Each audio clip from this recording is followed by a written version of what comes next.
After 2.5 years in purgatory, I am ready again to lead this country and take it where it should go. You all were elected in 2011. We are now in 2016. What good has this SLP administration done? We now have a major economic disaster in St. Lucia. St. Lucia has experienced 3 years of negative economic growth and now is the only Caribbean country on the list of the world's slowest economies. Our national debt now stands at its highest levels of 2.8 billion EC dollars. We suffer from highest rates of unemployment, overwhelmingly high taxes and exorbitant numbers of failed businesses. 62 closed businesses! Now see can he pass a manage for? All other islands except St. Lucia grew by an average of 7%. St. Lucia a measly 2%. What is the best word to describe Kenny Anthony's economic policies?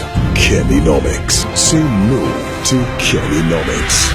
The hospitals in the country are in no better condition. 7 years after the St. Jude's fire, the hospital is still not complete. This September 9, 2015 marks 6 years since the devastating fire at St. Jude's Hospital. In the aftermath, a temporary home was found at the George Odlum National Stadium. But what should have been months of stay turned into 6 years and now 7. But 2 years? Come on. 2 years in the making and the hospital is not completed. 2 years and the hospital is not completed. But what should have been months of stay turned into 6 years and now 7. And St. Jude's up to this day is still housed at the George Odlum Stadium. The estimated costs keep on rising. There was talk initially of a hospital being constructed of 30 million. It's now in the vicinity of 47 million. I think by completion it's going to be about 6 million.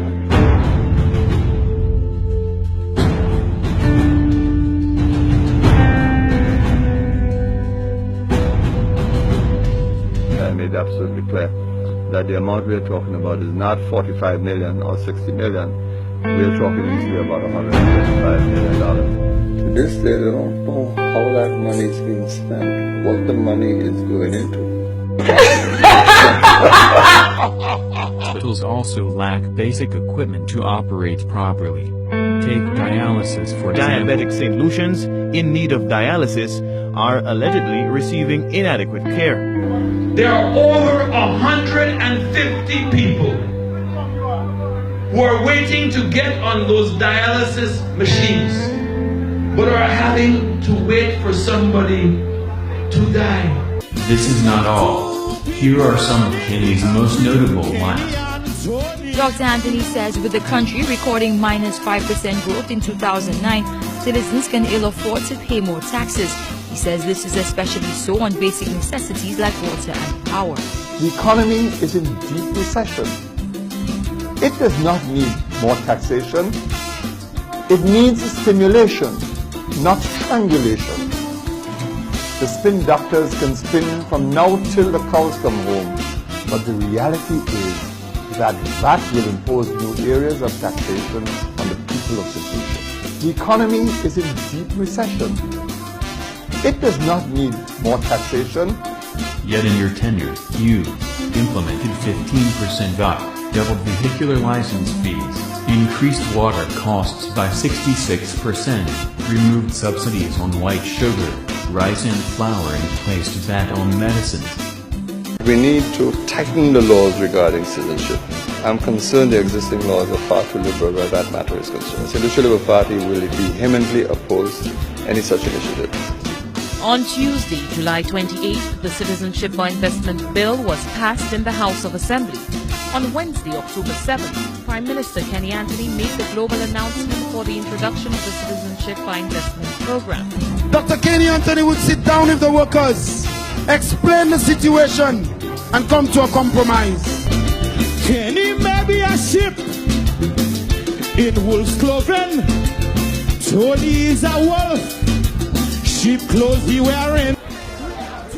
Muy fâché! Muy fâché! Vous comprenez? Kenny. the shade. Vote UWP for a better economy, better health care, better education, and a prosperous and progressive St. Lucia. Vote UWP to take back our country from Kenny and his oppressive government.